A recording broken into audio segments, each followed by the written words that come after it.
विद्यार्थी मित्रांनो, या व्हिडिओमध्ये पाहूया आपण राज्यसेवा पूर्व परीक्षा 2019 आणि या पेपरमधील सीसॅट मधील सर्व गणित स्पष्टीकरण सहज आणि सोप्या भाषेमध्ये. चला तर पाहूया मग राज्यसेवा पूर्व परीक्षा प्रश्न लगेच.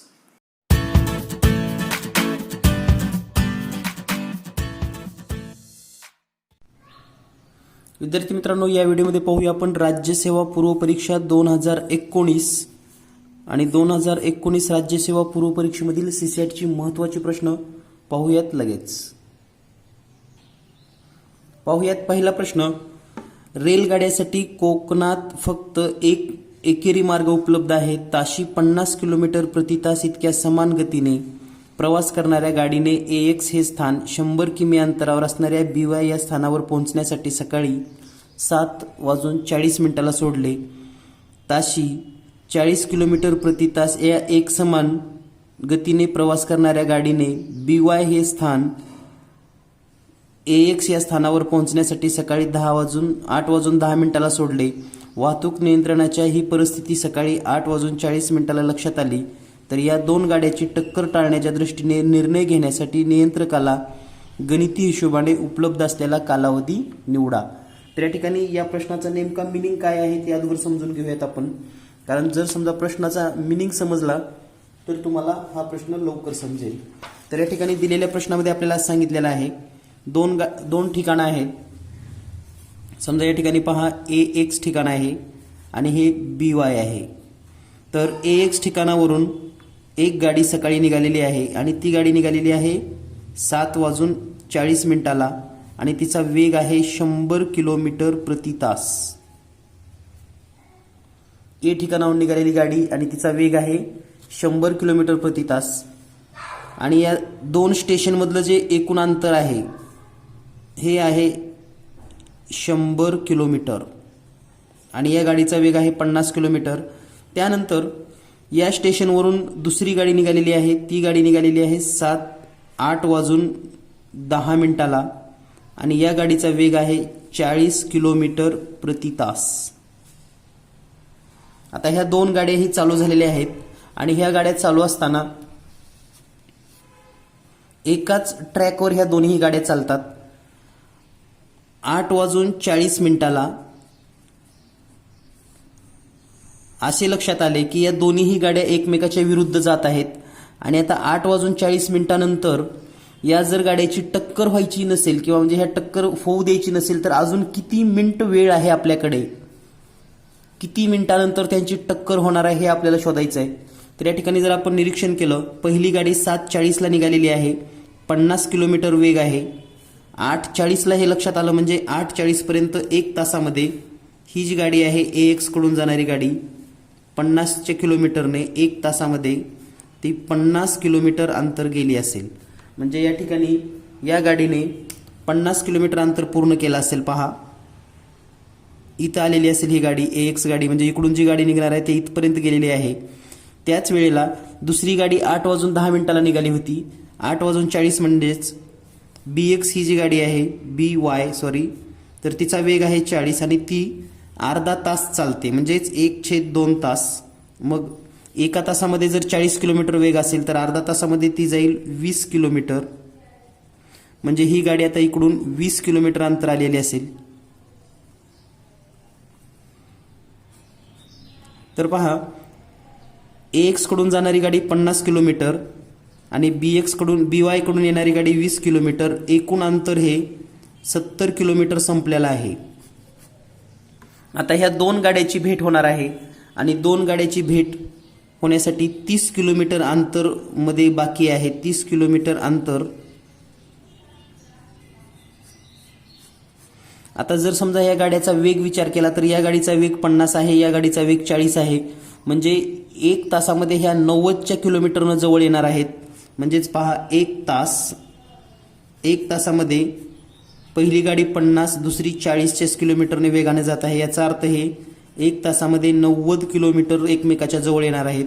आपल्याला वेळ आहे फक्त म्हणजे एकूण अंतर राहिले फक्त 30 किलोमीटर. तर 1 तासामध्ये 90 किलोमीटर तर 30 किलोमीटरला किती असं तोंडी जरी काढलं तुम्ही तर आपल्याला कळेल की 20 मिनिट वेळ लागेल.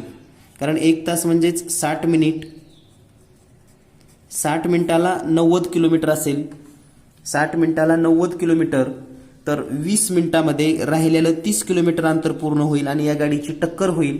म्हणजे आपल्याकडे आणखी 20 मिनिट वेळ आहे, जी ही टक्कर आपण होण्यापासून किंवा ह्यांचं जे ॲक्सिडेंट होऊ शकतो किंवा एकमेकाला त्या भेटू शकतात, तर ते थांबण्यासाठी आणि अपघात टळण्यासाठी 20 मिनिट वेळ आहे. तर या ठिकाणी याचं उत्तर आहे पर्याय क्रमांक 1. यानंतर पुढील प्रश्न, जया म्हणते मी जर माझ्या आजपासून 6 वर्षांनी होणाऱ्या वयाची 6 पट व माझ्या 7 वर्षांनी होणाऱ्या वयाची 7 पटीत मिळवली तर माझ्या आत्ताच्या वयाची 14 पट मिळते. तर आत्तापासून 5 वर्षांनी होणारे माझे वय दाखवणारा पर्याय निवडा. तर हा प्रश्न एक समीकरण मांडलं की लगेच सुटतो. तर समीकरण नेमकं कसं मांडायचं ते पाहूया आपण. तर जयाचं जे सध्याचं वय आहे, जया, ते आपण एक्स इयर समजूयात. म्हणजे तिचं वय आहे एक्स इयर, एक्स वर्ष वय आहे. आजपासून 6 वर्षांनी होणाऱ्या वयाची 6 पट, म्हणजे जयाचं 6 वर्षानंतर वय, म्हणजेच एक्स अधिक 6 होईल आणि याची 6 पट करायची आपल्याला पुढे. 6 पट बरोबर 6 कंसात एक्स अधिक 6.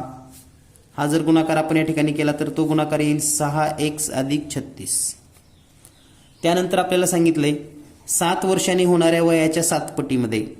मग 7 वर्षानंतरचं वय किती होईल? 7 वर्षानंतर जयाचं वय होईल x अधिक 7 आणि 7 पट, या वयाची 7 पट म्हणजेच x अधिक 7 गुणिले 7 म्हणजे 7x अधिक 49.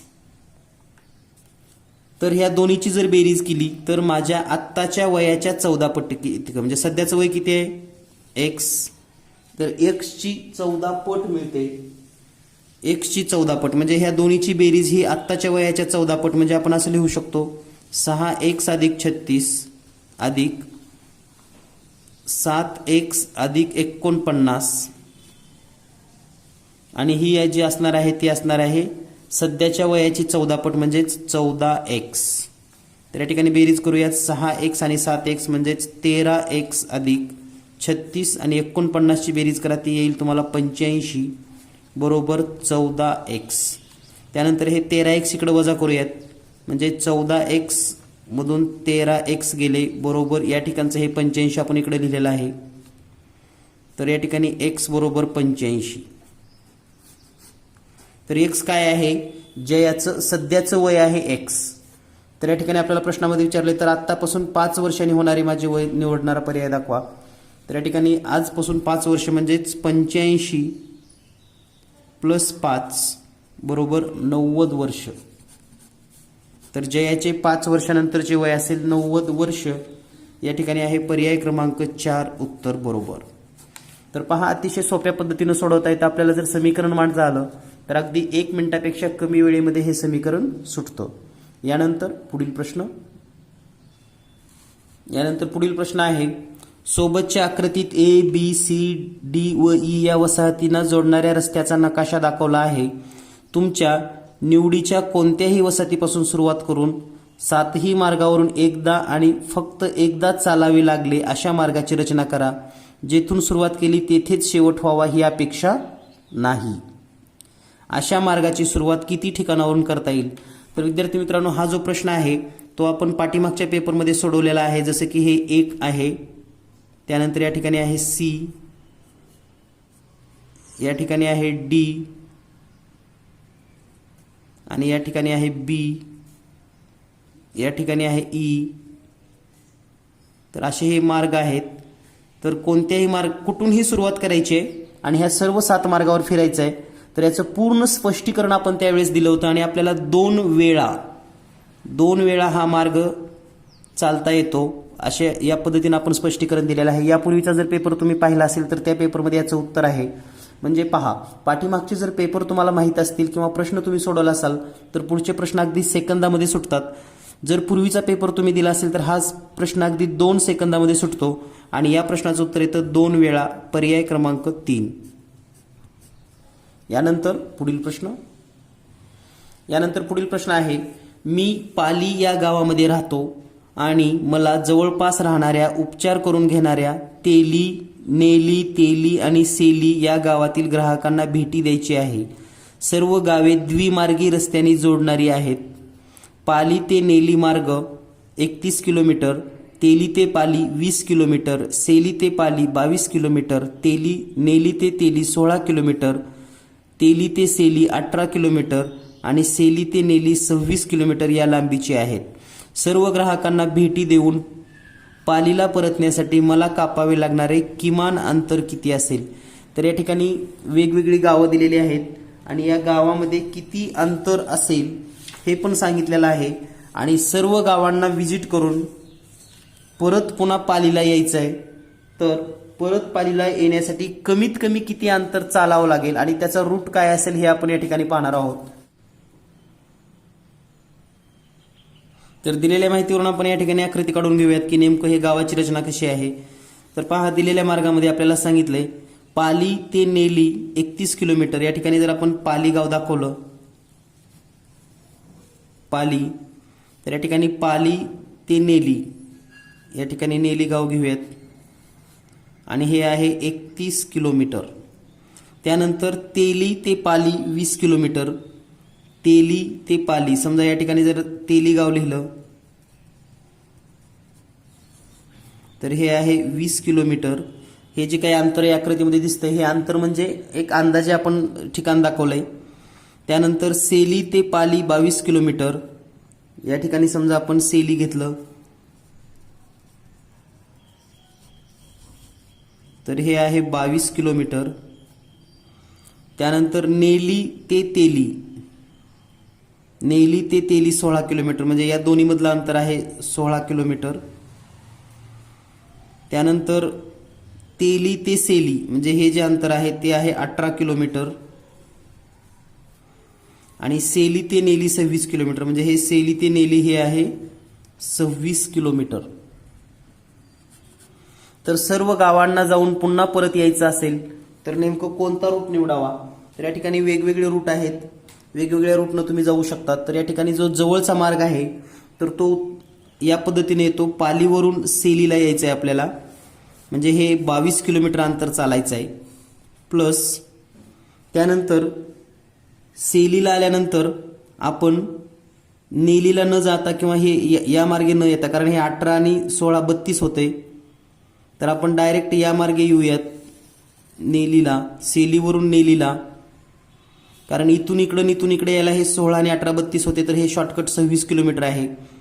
तर हे 26 किलोमीटर प्लस पुन्हा नेलीवरून सेलीला येऊयात, नेलीवरून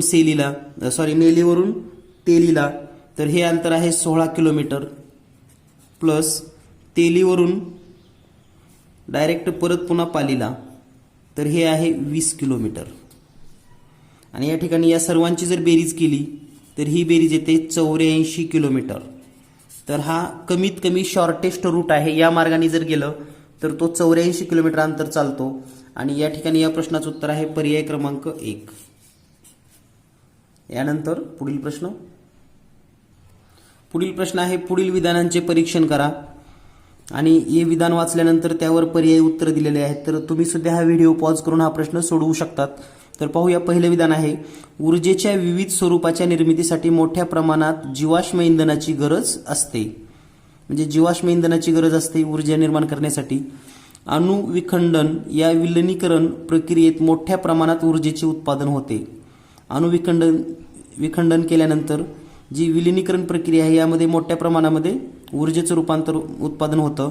जैव इंधनाचा वापर करत नसल्यामुळे अणुऊर्जा मोठ्या प्रमाणात प्रदूषण कमी करते. जैव इंधनाचा वापर करत नसल्याने अणुऊर्जा मोठ्या प्रमाणात प्रदूषण कमी करते. तिसरं विधान आहे, काटेकोरपणे व्यवस्थापन करून अणुकचऱ्याची समस्या सुटू शकते. तर हे 4 विधान दिलेले आहेत आणि यावरून उचित अनुमान निवडायचं आहे. जैव इंधने वापरून निर्माण केलेली ऊर्जा विविध स्वरूपाच्या प्रदूषणात भर टाकते. तर या ठिकाणी दिलेलं नाही असं काही या ठिकाणी वरच्या 4 विधानावरून, म्हणजे हे चूक आहे. जैव इंधनाची गरज नसल्यामुळे अणुऊर्जा हा चांगला पर्याय आहे. जैव इंधनाची गरज नाही असं नाही, लक्षात घ्या. तर एक अणुऊर्जा चांगला पर्याय, पण हे नसल्यामुळे म्हटलंय आणि या ठिकाणी कुठेही अशी माहिती नाही म्हणून हेही विधान चुकीचं आहे. काटेकोर कचरा व्यवस्थापन करता येत असल्यामुळे प्रदूषण समस्या तसेच जैव इंधनाचा वापर टाळून मोठ्या प्रमाणात ऊर्जा मिळवण्याचा अणुऊर्जा हा चांगला पर्याय आहे. तर या विधानाचं जवळपास या ठिकाणी बऱ्याच ठिकाणी समर्थन झालेलं आहे, म्हणून हे विधान नंबर 3 बरोबर आहे. त्यानंतर चौथं पण पाहूया आपण. जैवाश्म इंधनाचा दुष्काळ तसेच ऊर्जेची कमतरता याचे व्यवस्थापन करण्यासाठी मोठ्या प्रमाणात अणुऊर्जा निर्मिती करण्यास अन्य पर्याय नाही, असे या ठिकाणी कुठल्या विधानावरून सांगता येत नाही, म्हणून हेही चूक आहे. तर या प्रश्नाचं उत्तर आहे पर्याय क्रमांक 3. यानंतर पुढील प्रश्न आहे, दीर्घ मुदतीच्या कैद्यांना तुरुंगातून सुटल्यावर त्यांनी पुन्हा गुन्हेगारीकडे वळण्याची शक्यता कमी करण्यासाठी राज्य शासनाकडून पुरेसे निवृत्ती वेतन द्यावे असे सुचवले गेले आहे.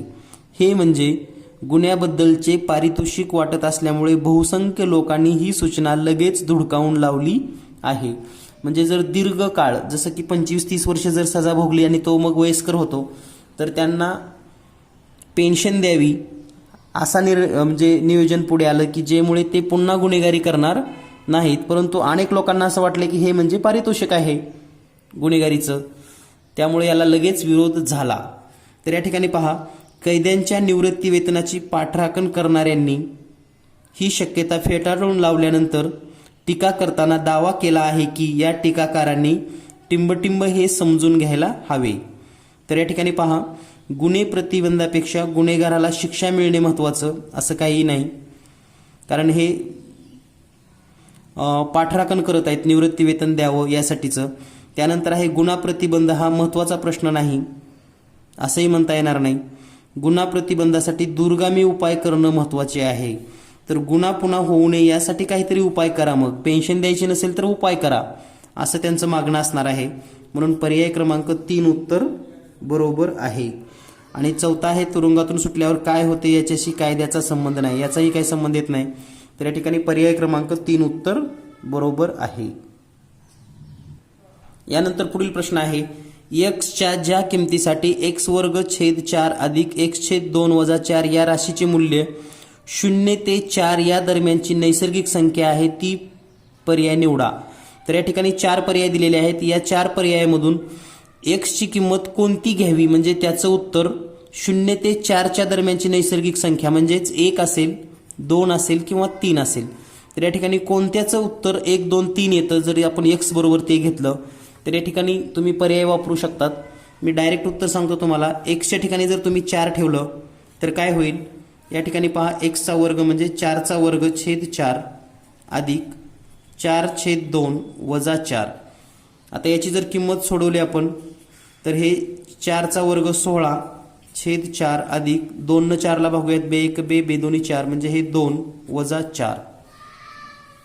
16ला 4 न भागा, या ठिकाणी उत्तर येईल 4 अधिक 2 वजा 4 म्हणजेच 6 वजा 4 बरोबर 2. म्हणजे आपलं 1, 2, 3 पैकी उत्तर येणं अपेक्षित आहे. तर या ठिकाणी 2 आलेलं आहे, म्हणून या प्रश्नाचं उत्तर आहे पर्याय क्रमांक 2.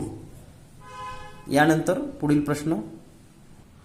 प्रश्न आहे, घाई असलेल्या आसिफा आणि अजिता उतरण्यासाठी असलेल्या सतत सरकत्या जिन्यावरून उतरत आहेत. जमिनीवर पोहोचण्यासाठी आसिफा व अजिता अनुक्रमे 40 आणि 60 पायऱ्या उतरतात. ज्या वेळामध्ये अजिता 3 पायऱ्या उतरते तेवढ्याच वेळामध्ये आसिफा 1 पायरी उतरते. जिना सरकत नसेल तर प्रत्येकीला उतराव्या लागणाऱ्या एकूण पायऱ्यांची संख्या काढा. तर या ठिकाणी पहा, अजिता 3 पायऱ्या उतरते तेव्हा आसिफा 1 पायरी उतरते. म्हणजे याच्या 3 पायऱ्या, म्हणजे जे कोणी 40 उतरतं त्याच्या 3 पायऱ्या उतराची जी स्पीड आहे ती आसिफाच्या 1 पायरीच्या उतरा इतकी आहे. तर याची एक ट्रिक तयार करायचं काम सध्या चालू आहे. म्हणजे याच्यावर आपल्याला ट्रिक तयार करायची आहे आणि ही ट्रिक तयार केल्यानंतर मी पुढील व्हिडिओमध्ये किंवा आपले 45 व्हिडिओमध्ये कोणत्या तरी व्हिडिओमध्ये ही ट्रिक सांगणार आहे, हे लक्षात ठेवा, जेणेकरून तुम्हाला हा प्रश्न सेकंदामध्ये सुटला पाहिजे. तर या ठिकाणी सध्या तरी मी याचं स्पष्टीकरण देत नाही, कारण याचं ट्रिक तयार करायचं काम चालू आहे आणि या प्रश्नाचं उत्तर पर्याय क्रमांक 2 आहे, हेही निश्चित आहे, लक्षात ठेवा. तर याची ट्रिक तुम्हाला लवकरच सांगितली जाईल. यानंतर पुढील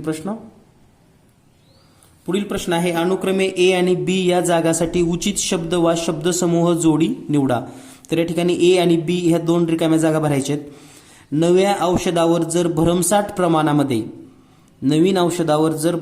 प्रमाणामध्ये टिंबटिंब स्त्रोत खर्ची घातलेला असूनही मानवी चाचण्यात मिळालेल्या विपरीत परिणामामुळे त्याचा विकास थांबवण्यात आला.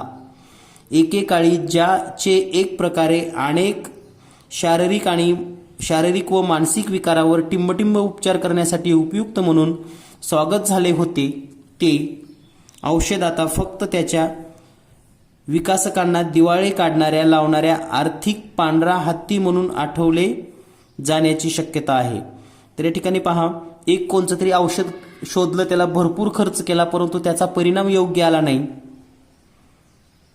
आणि सुरुवातीला असं जर वाटत होतं की ते औषध म्हणजे आता लगेच सगळंच दुरुस्त होईल, म्हणजे अशा पद्धतीने या ठिकाणी या सर्वांचा अर्थ होतो. तर या ठिकाणी नैसर्गिकरित्या तर ते औषध सापडलं असणार नाही, पहिल्या ठिकाणी नैसर्गिक येणार नाही, हे दोन ऑप्शन कटले. दुसरं ऑप्शन तिसऱ्यामध्ये जर पाहिलं आर्थिक हे बरोबर आहे.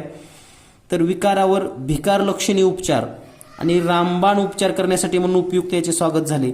तर या ठिकाणी भिकार लक्षणे असणं शक्य नाही, म्हणून रामबाण हेच असलं पाहिजे. म्हणजे पहिल्या ठिकाणी या ठिकाणी आर्थिक आणि या ठिकाणी रामबाण, म्हणून या प्रश्नाचं उत्तर आहे पर्याय क्रमांक 4. यानंतर पुढील प्रश्न आहे, नुकत्याच पार पडलेल्या सरपंचासाठीच्या निवडणुकीत 4 उमेदवारांना एकूण 972 मते मिळाली. जिंकलेल्या व्यक्तीला मिळालेली मते त्याच्या विरोधकापेक्षा अनुक्रमे 52, 58 आणि 102 अधिक आहेत. तर दिलेल्या माहितीच्या संदर्भाने सत्य विधान निवडा. तर या ठिकाणी 4 उमेदवार आहेत, एकूण मते आहेत 972 आणि ज्याला जिंकले त्याला एकापेक्षा 52, एकापेक्षा 78 आणि एकापेक्षा 102 अधिक मते मिळालेली आहेत. तर या ठिकाणी जो जिंकला किंवा हे सगळं काढायचं असेल तर जिंकल्याला किती मतं मिळाली पाहिजे हे निष्कर्ष वाचले तर आपल्याला लक्षात येईल. तर आपण हे सोडवून घेऊयात. म्हणजे ज्याने निवडणूक जिंकला आहे त्याला आपण x मते मिळाले असं समजूयात. म्हणजे दुसऱ्याला किती मिळतील, मग एकाला 52 कमी म्हणजे x वजा 52, पुन्हा एकाला 78 कमी म्हणजे x वजा 78, पुन्हा 102 कमी म्हणजेच x वजा 102 आणि ह्या सगळ्यांची बेरीज आहे 972. म्हणजे आपण समीकरण असं लिहू शकतो, ह्या सगळ्यांची बेरीज म्हटल्यानंतर x अधिक x वजा 52 अधिक x वजा 78 अधिक x वजा 102 आणि ह्या सगळ्यांची बेरीज असेल 972. तर या ठिकाणी जर समीकरणाची बेरीज केली x तर हे होईल 4x वजा 52 वजा 78 आणि वजा 102 यांची बेरीज येईल 232 वजा 232 बरोबर 972. तर हे वजा 232 या बाजूला आल्यानंतर प्लस होईल, म्हणजे 4x बरोबर 972 प्लस 232 म्हणजे 4x बरोबर 1204. जर x ची किंमत काढायची असेल तर x बरोबर 1204 भागिले 4, 4 1 4, 4 त्रिकोण 12, शून्याला 0, 4 1 4 म्हणजे x ची किंमत आलेली आहे 301. तर या ठिकाणी 301 यावरून आपण कोणताही निष्कर्ष काढण्यासंबंधी सामुग्री अपुरी आहे, कुठलाही निष्कर्ष काढायला सामुग्री अपुरी असं पहिलं विधान आहे. जिंकलेल्या उमेदवाराला सगळी मिळून 132 मध्ये जादा मिळाली, सगळे मिळून 132 जादा मिळाली. तर या ठिकाणी हे सगळे मिळून जर विचार केले तर हे 232 आहेत जे जास्त आहेत. एका उमेदवाराला 200 मते मिळाली. आता याला 103 मिळालेत.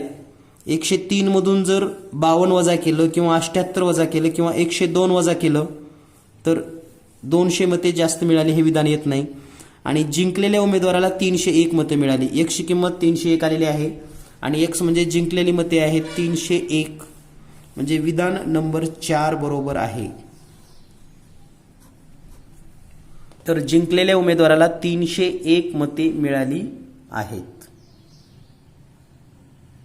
यानंतर पुढील प्रश्न आहे, 2 समद्विभुज समलंब चौकोनाचे डेक्स जोडून सुषम षटकोनी पृष्ठाचे टेबल करून त्याभोवती 6 विद्यार्थी चर्चेसाठी बसले आहेत.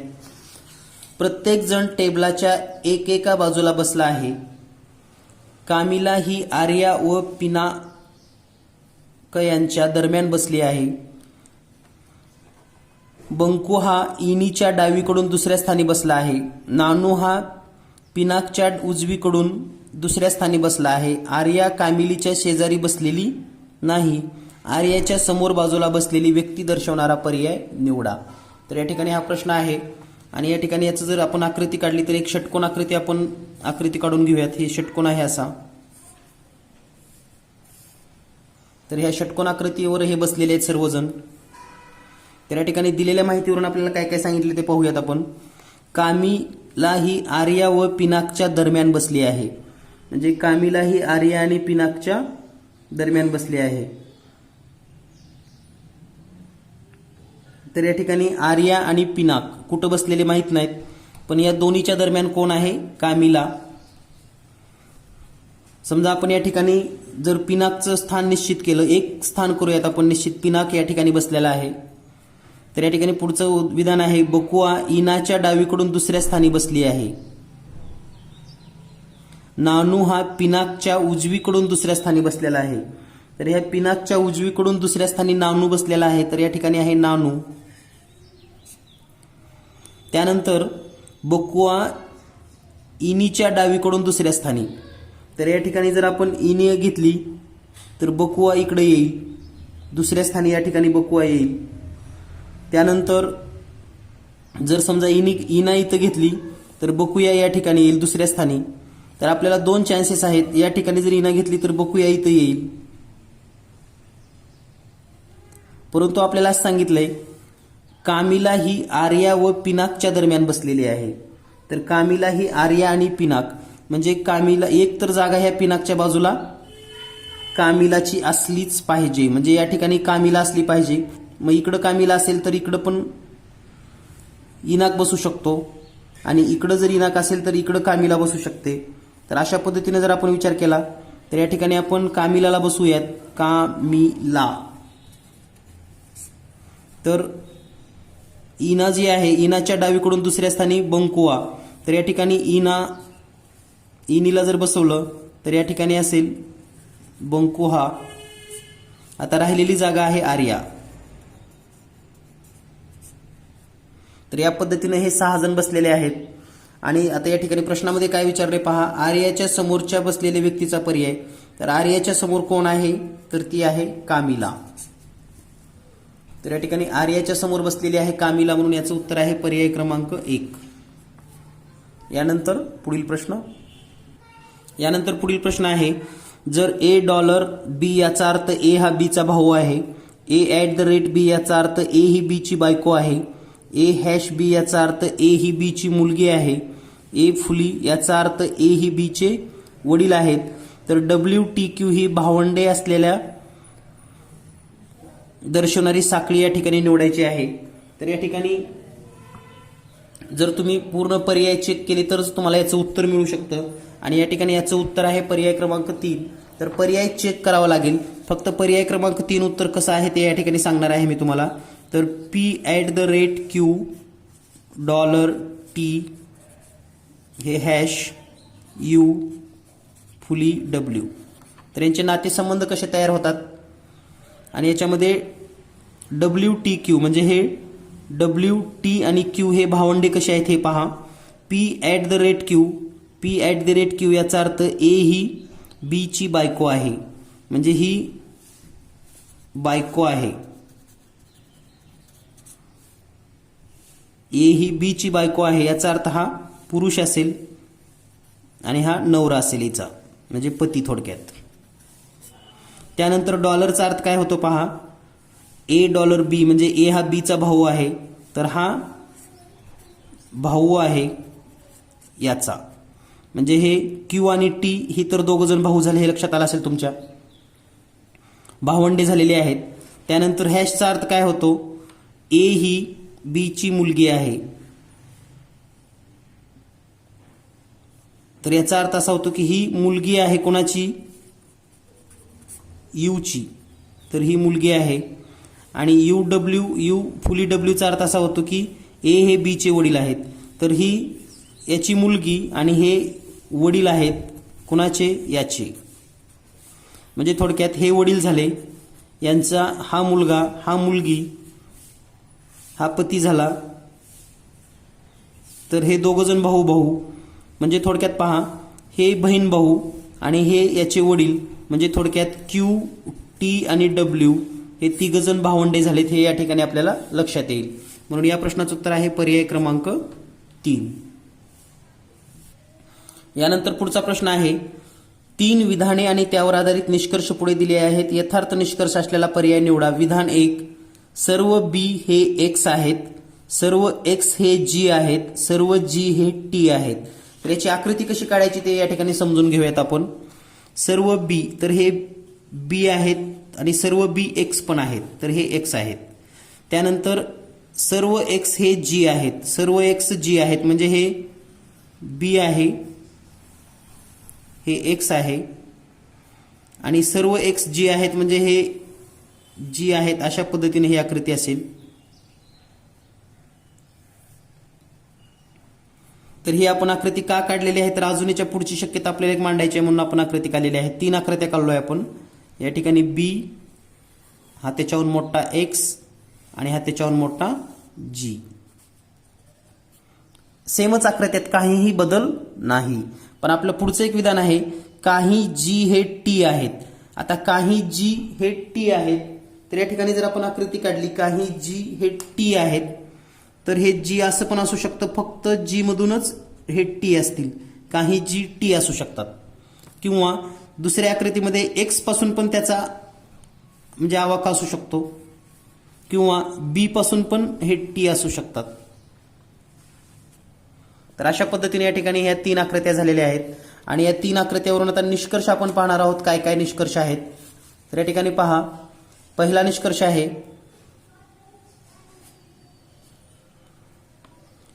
काही बी हे टी आहेत. आता काही बी हे टी आहेत, हे पहिल्या आकृतीमध्ये आहे का पहा. काही बी टी म्हणते त्यांनी, काही बी टी याच्यामध्ये नाही, याच्यामध्ये नाही, याच्यामध्ये आहे. पण ह्या पण 2 शक्यता आहेत, म्हणजे पहिलं विधान चूक आहे. त्यानंतर काही टी हे या ठिकाणी एक गोष्ट आहे की काही बी हे टी आहेत, तर या ठिकाणी काही बी हे टी हे चुकलेलं आहे. त्यानंतर काही टी हे एक्स आहेत. आता काही टी एक्स आहेत, या आकृतीमध्ये आहेत एक्स, या आकृतीमध्ये पण आहेत, पण या आकृतीमध्ये नाहीत, म्हणजे हे दुसरं पण चुकलेलं आहे. त्यानंतर सर्व बी हे जी आहेत. आता हे सर्व बी जी आहेत, कुठेही पहा, कोणत्याही आकृतीमध्ये, तिन्ही आकृतीमध्ये हे विधान सत्य होतं की सर्व बी जी आहेत, सर्व बी जी आहेत, सर्व बी जी आहेत, म्हणजे क बरोबर आहे. काही टी हे जी आहेत. आता काही टी हे जी आहेत, काही टी हे जी आहेत, काही टी हे जी आहेत, तिन्ही आकृत्यामध्ये हे सत्य आहे, म्हणजे ड विधान पण सत्य आहे. तर पर्याय जर आपण चेक केला, क आणि ड सत्य, तर 1 नंबरचा पर्याय आपल्याला या ठिकाणी मिळतो की क आणि ड हे 2 विधानं सत्य आहेत. पुन्हा सुद्धा तुम्ही ही आकृती पाहू शकतात आणि सर्व विधानं वाचू शकतात, तुम्हाला लक्षात येईल. यानंतर पुढील प्रश्न आहे, एका मत्स्य संग्रहालयामध्ये काही मासे आहेत, त्यापैकी 8 टिपकेवाले तर 13 पट्टेवाले आहेत. संग्रहालयातील 5 सोनेरी माशापैकी सर्व टपकेवाले आहेत. 7 गुलाबी माशापैकी प्रत्येकावर 1 तर पट्टे किंवा टपके आहेत. संग्रहालयातील माशाची शक्य असलेली किमान संख्या निवडा. तर या ठिकाणी आपण वेन आकृती काढूया. दुसरी वेन आकृती, याचे नाव जर दिले म्हणजे लक्षात जर घेतलं आपण, तर ह्याच्यामध्ये हे आहेत टिपकेवाले, टिपके असलेले, आणि हे आहेत पट्टे. तर या ठिकाणी आपल्याला जी माहिती दिलेली आहे त्याच्यामध्ये काय सांगितले पहा, त्यातील 8 टिपकेवाले म्हणजे हे टिपकेवाले 8 आहेत समजूयात, आणि 13 पट्टेवाले हे आहेत 13. त्यानंतर काय सांगितले पहा, संग्रहालयातील 5 सोनेरी माशापैकी सर्व टपकेवाले आहेत. 5 सोनेरी आहेत आणि ते सगळे टपकेवाले आहेत.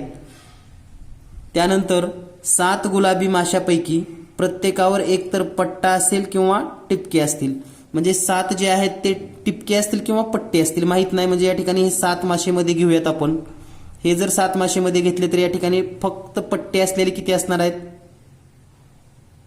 एक तर 6 असणार, कारण पूर्ण हे 7 असतील तर हे 6 असतील आणि पूर्ण हे 7 जर इकडे आले तर इथं असेल 1, म्हणजे फक्त टिपकेवाले किती असेल? 1, फक्त हे 6.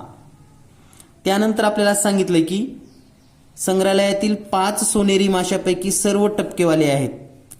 आता 5 सोनेरी जे आहेत ते टपकेवाले आहेत, म्हणजे हे पुन्हा 5 इथं मायनस करावं लागेल, म्हणजे इकडं 5 होतील.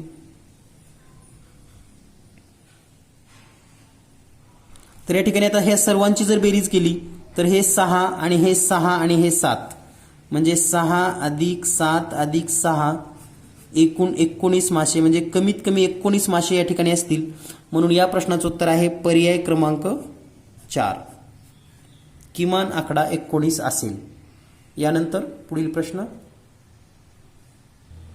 त्यानंतर पुढील प्रश्न आहे 2 भावांच्या 2 झोपड्या एका मध्यम आकाराच्या तळ्याच्या विरुद्ध बाजूंना आहेत. प्रत्येक भावाला तळे ओलांडून एकमेकाच्या झोपडीपर्यंत जाण्यासाठी 12 दगड वापरावे लागतात.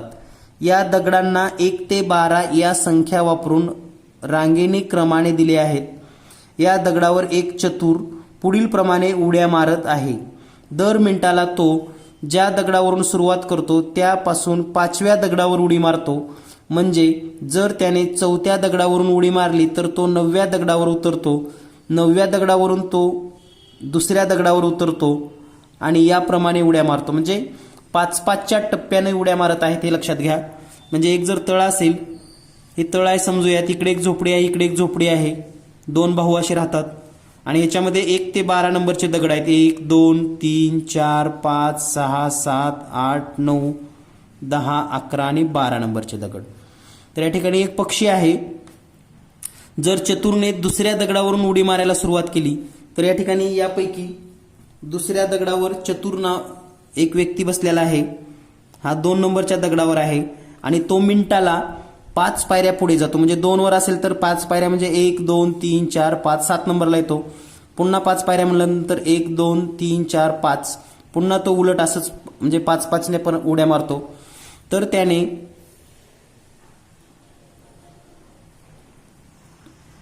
जर चतुरने दुसऱ्या दगडावरून उड्या मारायला सुरुवात केली आणि 36व्या मिनिटाला, म्हणजे तो 36 मिनिट उड्या मारलेला आहे, तर त्याने थांबला. तर ज्या क्रमांकावर तो थांबला असेल, म्हणजे ज्या क्रमांकाचा दगड असेल ते तुम्हाला शोधायचं आहे. तर या गणितामध्ये एक गोष्ट लक्षात घ्या, 36 उड्या म्हणजे तो 5-5 जर दगड पार केला असेल तर 36 गुणिले 5 म्हणजेच 180 उड्या मारलेला आहे आणि प्लस त्याचा सुरुवातीचा नंबर 2. तर या ठिकाणी होतील 182 दगड त्यांनी पार केलेले आहेत सुरुवातीलाच. तर या 182ला जर आपण एकूण दगड किती आहेत या ठिकाणी 12, 182 भागिले 12 करा, 12 1 12, 12 1 12, 6 उरले 62 होईल, 12 पंचे 60. आणि या ठिकाणी बाकी किती आलेली आहे तर ती बाकी आलेली आहे 2. बाकी किती आहे 2, आणि बाकी 2 आहे म्हणून तो पुन्हा 2 नंबरच्याच दगडावर येऊन थांबला असेल. म्हणून या प्रश्नाचं उत्तर आहे पर्याय क्रमांक 2. तर लक्षात ठेवा, किती उड्या मारल्या ह्या एकूण उड्या काढायच्या. सुरुवातीला कोणत्या दगडावर होता तो त्याच्यामध्ये प्लस करायचं आणि जी बेरीज येते त्याला एकूण दगडानं भागायचं. म्हणजे एवढे सगळे दगड तर तो फिरणारच आहे आणि जे काही शिल्लक राहील 2 तर तो 2 वर असेल. या पद्धतीने आपण हा प्रश्न सोडवून घेतलेला आहे. यानंतर पुढील प्रश्न आहे आण्या बन्या दिन्या आणि विन्या यांनी वर्ग सोबत्यासाठी गोष्टीचे पुस्तक आणले. ते त्याच्यापैकी एकाकडे आहे. त्या सर्वांना ते कोणाकडे आहे हे माहिती आहे आणि प्रत्येकाने त्यासंबंधी प्रतिपादन केले. जर त्याच्यापैकी फक्त एक प्रतिपादन असत्य असेल तर पुस्तक असलेली व्यक्ती निवडा. म्हणजे एक जण फक्त खोटं बोलतोय, बाकी सगळे खरं बोलतात, तर पुस्तक कुणाकडे असेल. फक्त एक जण खोटं बोलतोय असं समजायचंय आपल्याला, बाकी सर्वजण खरे बोलतात. तर या ठिकाणी जर आपण पाहिलं तर या ठिकाणी 4 जण आहेत आणि एकाकडे पुस्तक आहे आणि एक जण खोटं बोलतोय. तर पाहूया आपण, सुरुवातीला आपण विचार करूया की अन्य खोटं बोलतोय, म्हणजे माझ्याकडे पुस्तक नाही आणि दिव्याकडेही पुस्तक नाही असं कोण म्हणतोय? अन्य. म्हणजे हा खोटं बोलतोय.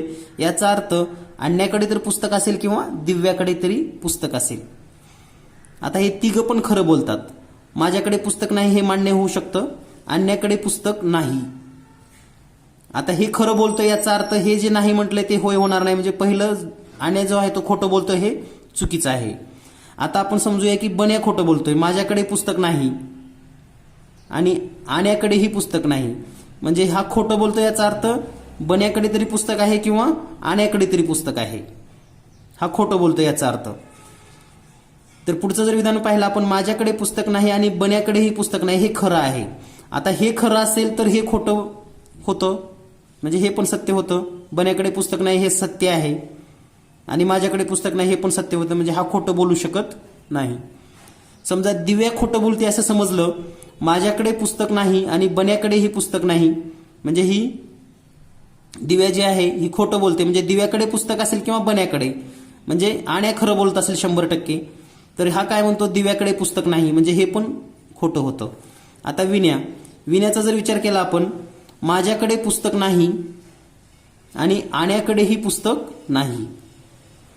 आता याच्याकडे नाही आणि आण्याकडे नाही, याचा अर्थ याच्याकडे तरी असेल किंवा आण्याकडे तरी असेल. आता याला पुष्टी देणार हे तिघं तर खोटं बोलून काही उपयोग झाला नाही, म्हणजे हा जर खोटं बोलत असेल हा एकटा खोटं बोलत असेल समजूयात, तर हे सगळे खरं बोलतात आणि ह्यांची खरं वाक्य बरोबर आहेत का पाहूयात.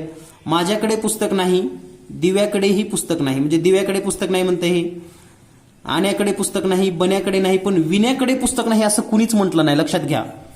विण्याकडे, दिव्याकडे नाही, आण्याकडे नाही, बन्याकडे नाही, पण विण्याकडे नाही, म्हणजे माझ्याकडे नाही, म्हणजे विण्याकडे असेल हे खरं, म्हणजे हा खोटं बोलतोय, म्हणून पुस्तक हे विण्याकडेच असलं पाहिजे. म्हणून या ठिकाणी पर्याय क्रमांक 4 पुस्तक विण्याकडे असेल हे आपण या ठिकाणी सांगू शकतो. यानंतर पुढील प्रश्न आहे, जयचे मांजर आमीच्या मांजरापेक्षा मोठे आहे, परंतु ते जैनीच्या मांजरापेक्षा आकाराने लहान आहे. फिजाचे मांजर आकाराने वेणूच्या मांजरा एवढे आहे, जे ॲमीच्या मांजरापेक्षा मोठे असून जयाच्या मांजरापेक्षा लहान आहे. जर आकाराने मोठी मांजरे वेगवान असतील आणि आकाराने लहान मांजरे आज्ञाधारक असतील, तर पुढील यादीतून सर्वात वेगवान आणि सर्वात आज्ञाधारक मांजराची जोडी निवडा. तर या ठिकाणी पहा, दिलेल्या माहितीवरून एक गोष्ट लक्षात येते, जर आपण याचा जर आलेख ड्रॉ केला तर या पद्धतीने येतो. तर जयाचे मांजर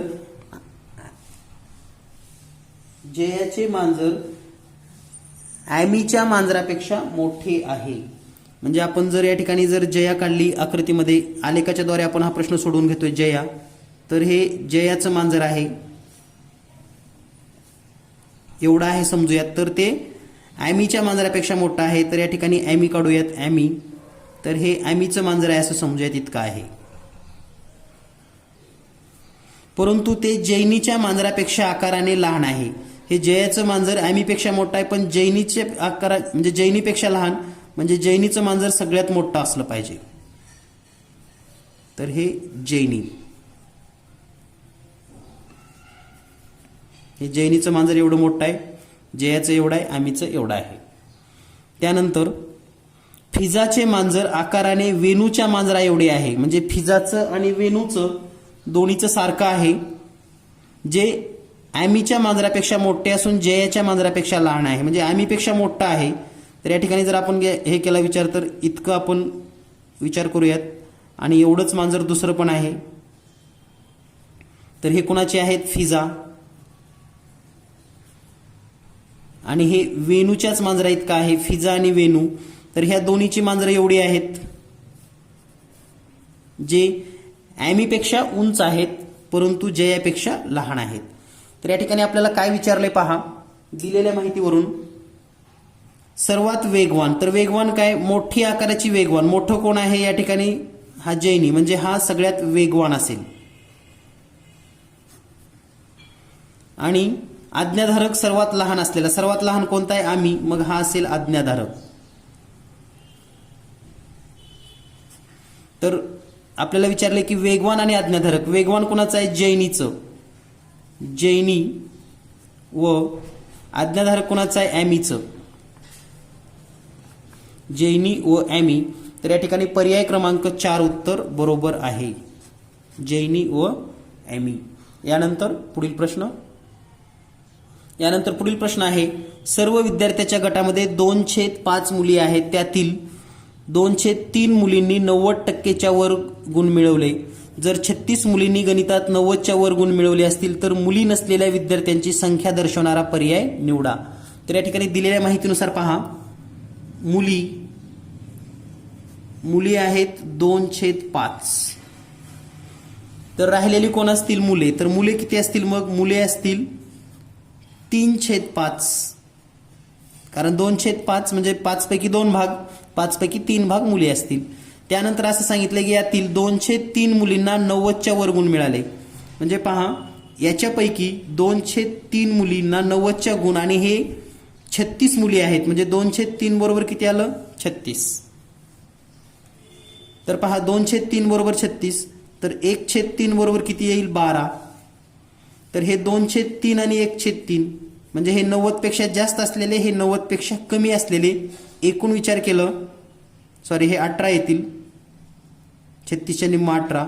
1/3 18, 2/3 36, दोन्हीची बेरीज झाली 54. म्हणजे एकूण मुली किती आहेत? 54. एकूण मुली 54 म्हणजे 36 90च्या वरच्या, 18 राहिलेले 90पेक्षा कमी असलेले 18 मुली आहेत, म्हणजे त्या 1/3 आहेत. तर टोटल मुली झाल्या 54 आणि आपल्याला मुली सांगितल्या 2/5. म्हणजे 2/5 मुली म्हणजे किती झाल्या? 54 झाल्या. तर आपल्याला 3/5 पाहिजेत. पहा, 5 पैकी 2 भाग म्हणजे 54. 2 भाग म्हणजे 54. मुलं किती आहेत? 3 भाग. मग 3 भाग म्हणजे किती असतील? तर 2 भाग म्हणजे 54, 1 भाग म्हणजे 27, मग 3 भाग म्हणजे 27 गुणिले 3 बरोबर 81. म्हणजे मुली सोडून जे विद्यार्थी आहेत ते म्हणजेच मुलं. तर मुले या ठिकाणी किती असतील? मुले 81. म्हणून या ठिकाणी या प्रश्नाचं उत्तर आहे पर्याय क्रमांक 2. तर विद्यार्थी मित्रांनो, या पद्धतीनं गणित सोडवण्याची एक थीम लक्षात जर आली ना, तुम्ही कोणतेही प्रश्न अगदी सहज आणि सोप्या पद्धतीने सोडवू शकतात. तर या पद्धतीनं हे सर्व प्रश्न सोडवून घ्या.